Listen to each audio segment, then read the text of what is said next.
Assalamualaikum warahmatullahi wabarakatuh. Salam Om Swastiastu, Namo Buddhaya, salam kebajikan. Yang terhormat, Prof. Puji selaku dosen pengampu mata kuliah teori akuntansi. Di sini kami dari kelompok 4 akan mempresentasikan materi mengenai aset dan pengukurannya. Untuk yang selanjutnya, izinkan saya memperkenalkan diri dan juga rekan saya. Yang pertama ada Karen Freddy Irene dengan NIM belakang 068. Selanjutnya ada saya sendiri, Siti Autanzania Rahmadini dengan NIM belakang 070. Selanjutnya ada Muhammad Altaf Makmur Aziz dengan NIM belakang 071. Selanjutnya ada Nandira Apriandini dengan NIM belakang 084. Dan selanjutnya ada Novia Linda Saputri dengan NIM belakang 108. Selanjutnya ada Maulana Ahmad Ramadhani dengan NIM belakang 134. Untuk materi yang pertama akan dijelaskan oleh rekan saya.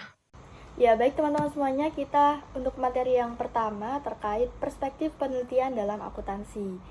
Nah, sebenarnya apa sih perspektif penelitian dalam akuntansi itu?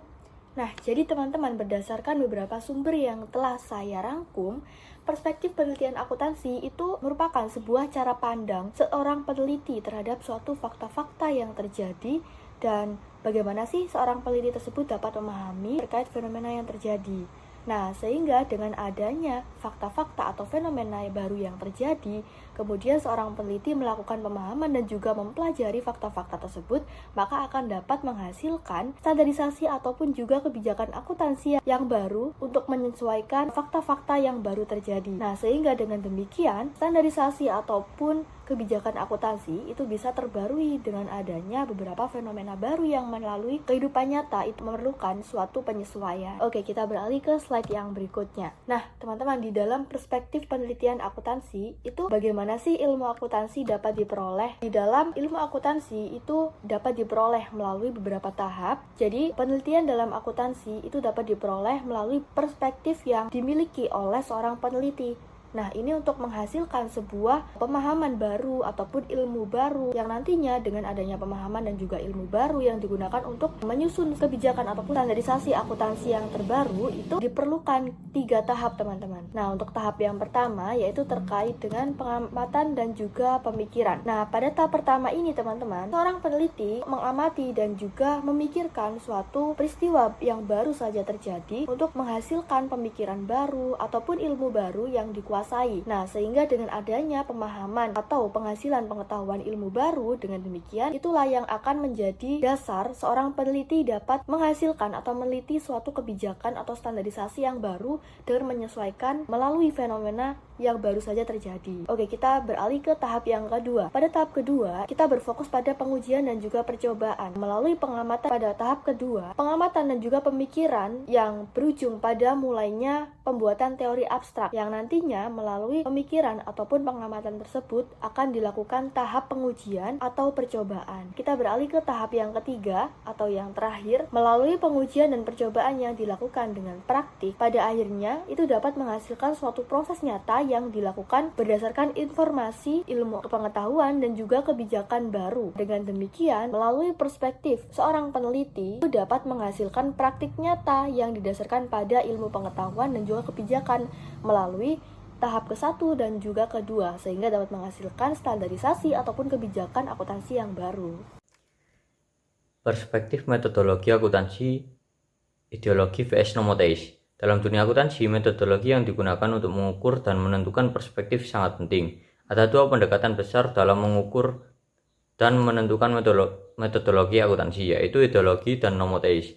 Kedua perspektif ini memiliki perbedaan mendalam dalam cara mereka melihat dan menyusun teori-teori dalam akuntansi serta cara mereka mengembangkan prinsip-prinsip akuntansi yang diterapkan dalam praktik. Selanjutnya, ideologi dalam metodologi akuntansi. Ideologi dalam konteks akuntansi mengacu pada pendekatan yang lebih filosofis dan normatif terhadap bagaimana akuntansi harus dilihat dan diterapkan dalam masyarakat. Perspektif ini lebih menekankan pada nilai-nilai, tujuan, dan prinsip yang mendasari teori-teori akuntansi.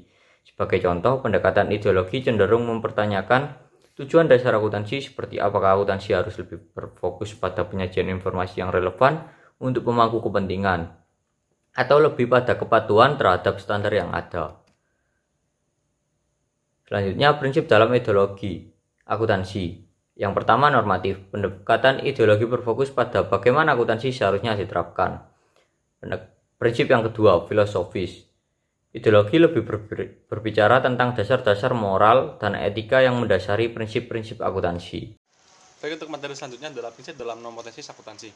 Pendekatan nomotesis berfokus pada pencarian hukum universal dalam akuntansi dengan metode ilmiah.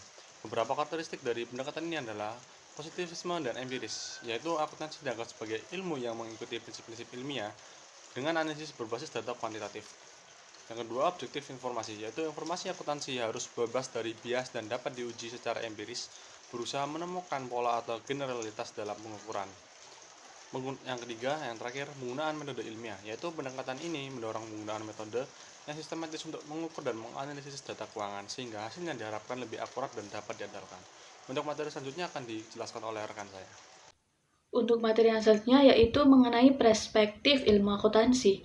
Ilmu akuntansi dapat dipahami melalui berbagai perspektif yang menawarkan penjelasan dan juga pendekatan berbeda terhadap praktik dan teori akuntansi. Dua perspektif utama yang sering dibahas adalah perspektif normatif dan perspektif positif. Yang selanjutnya yaitu perspektif normatif. Perspektif normatif dalam akuntansi berfokus pada prinsip-prinsip dan standar yang seharusnya diikuti dalam praktik akuntansi. Hal ini mencakup gagasan tentang bagaimana akuntansi seharusnya dilakukan, termasuk pertimbangan nilai, etika, dan logika dalam pengambilan keputusan akuntansi. Pendekatan ini bertujuan untuk memberikan kerangka kerja yang ideal untuk praktik akuntansi, dengan menekankan pentingnya keadilan dan juga tanggung jawab dalam pelaporan keuangannya. Kelebihan dari perspektif normatif adalah memberikan pedoman yang jelas bagi para akuntansi untuk membantu mereka dalam membuat keputusan yang etis dan tanggung jawab. Namun, kelemahannya terletak pada ketidakmampuan untuk menjelaskan fenomena akuntansi yang terjadi di dunia nyata secara empiris sehingga mungkin tidak selalu relevan dengan praktik yang ada. Selanjutnya ada perspektif positif. Perspektif positif menekankan pada pengamatan empiris dan analisis fenomena akuntansi yang terjadi di lapangan. Pendekatan ini berusaha menjelaskan dan memprediksi perilaku akuntansi berdasarkan data dan juga fakta yang dapat diuji secara ilmiah. Perspektif ini lebih bersifat deskriptif, yang berfokus pada apa yang terjadi dalam praktik akuntansi tanpa mengedepankan nilai-nilai normatif. Kelebihan dari perspektif positif ini adalah kemampuannya untuk memberikan wawasan berdasarkan data nyata dan juga membantu dalam memahami perilaku pengguna laporan keuangan. Dan kelemahannya adalah kurangnya perhatian terhadap aspek etika dan nilai-nilai yang seharusnya menjadi dasar praktik akuntansi. Nah, integrasi dari kedua perspektif tersebut menggabungkan dapat memberikan pemahaman yang lebih komprehensif tentang ilmu akuntansi dengan menyandingkan prinsip-prinsip normatif dengan observasi empiris dari perspektif positif. Para praktisi dapat mengembangkan praktik akuntansi yang tidak hanya efisien tetapi juga etis dan bertanggung jawab.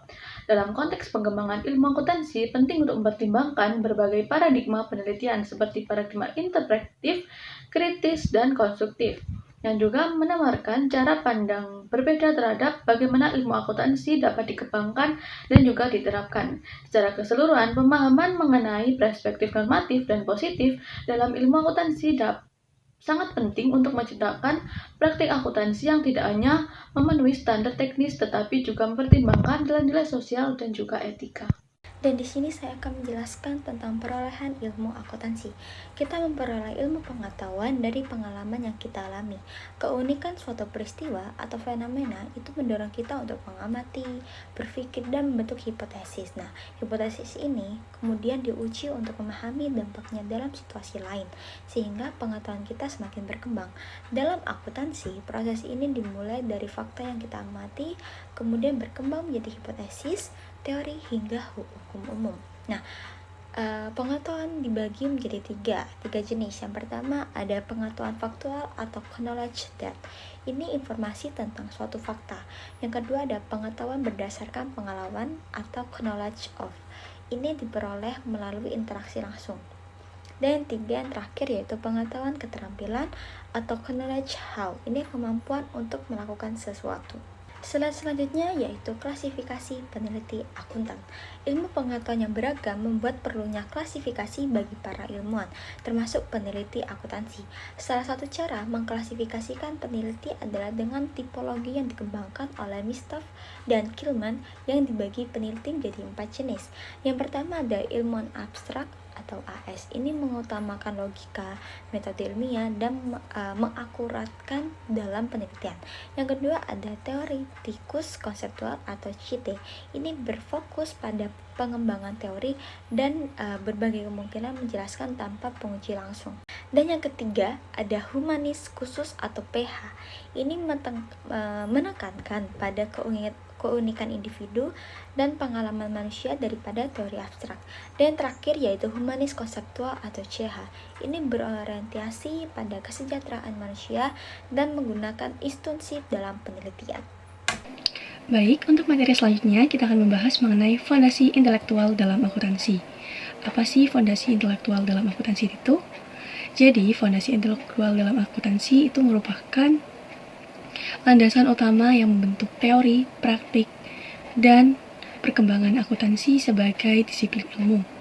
Dengan memahami berbagai pendekatan intelektual yang melandasi akuntansi, kita dapat melihat bagaimana sistem pencatatan, pelaporan keuangan, serta analisis keuangan berkembang sesuai dengan kebutuhan bisnis dan dinamika ekonomi global. Nah, fondasi intelektual dalam akuntansi ini dibedakan menjadi 3. Yang pertama ada akuntansi berbasis ekonomi marginal, kedua akuntansi ekonomi politis, dan yang terakhir akuntansi berbasis disiplin ilmu. Baik, untuk yang pertama yaitu mengenai akuntansi berbasis ekonomi marginal. Pada pendekatan ini berakar pada teori ekonomi neoklasik dan menekankan pada objektivitas, individualisme, serta efisiensi dalam praktik akuntansi. Nah, akuntansi berbasis ekonomi marginal ini digunakan sebagai alat untuk mempresentasikan informasi keuangan secara netral dan juga independen. Contoh dari implementasi akuntansi berbasis marginal ini antara lain, yang pertama itu terdapatnya pelaporan keuangan yang berbasis prinsip akuntansi seperti IFRS atau GAAP. Kemudian penggunaan konsep biaya marginal dan manfaat dalam pengambilan keputusan manajerial. Nah, untuk selanjutnya yaitu akuntansi ekonomi politis. Nah, pada akuntansi ekonomi politis adalah pendekatan yang melihat akuntansi sebagai bagian dari sistem ekonomi dan juga politik yang lebih luas. Akuntansi tidak hanya digunakan sebagai alat untuk pencatatan saja, tetapi juga sebagai sarana kontrol, legitimasi kebijakan, dan bahkan alat untuk mempertahankan dominasi dari kelompok tertentu. Contoh dari pengimplementasian dari akuntansi ekonomi politis ini yaitu terdapat 2. Yang pertama adalah regulasi pajak dan kebijakan akuntansi yang digunakan untuk mendorong dan membatasi aktivitas bisnis tertentu. Kemudian terjadinya manipulasi laporan keuangan untuk kepentingan politik ataupun ekonomi tertentu seperti dalam kasus Enron dan juga Lehman Brothers. Kemudian untuk akuntansi berbasis disiplin ilmu bisnis atau yang terakhir yaitu suatu akuntansi itu harus dikombinasikan dengan disiplin ilmu seperti manajemen, pemasaran, dan keuangan agar dapat memberikan wawasan yang lebih komprehensif dalam pengelolaan suatu bisnis usaha. Baik, untuk yang selanjutnya yaitu mengenai akuntansi berbasis disiplin ilmu bisnis. Nah, akuntansi harus dikombinasikan dengan disiplin ilmu lain seperti manajemen, pemasaran, dan keuangan agar dapat memberikan wawasan yang lebih komprehensif dalam pengelolaan usaha bisnis.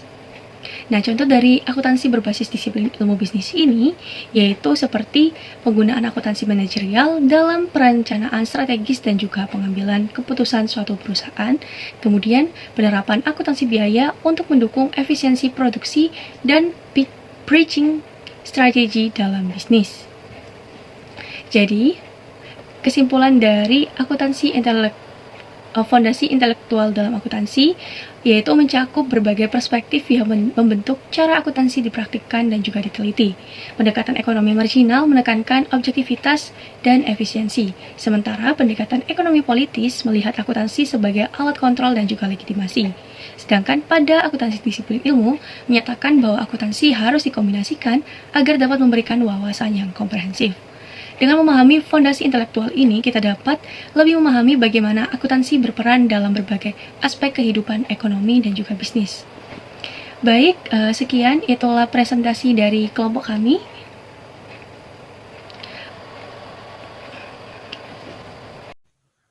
Sekian yang bisa kelompok kami sampaikan. Bila terdapat salah kata dan juga pengucapan, mohon untuk dimaafkan. Kurang lebihnya, terima kasih. Wassalamualaikum warahmatullahi wabarakatuh.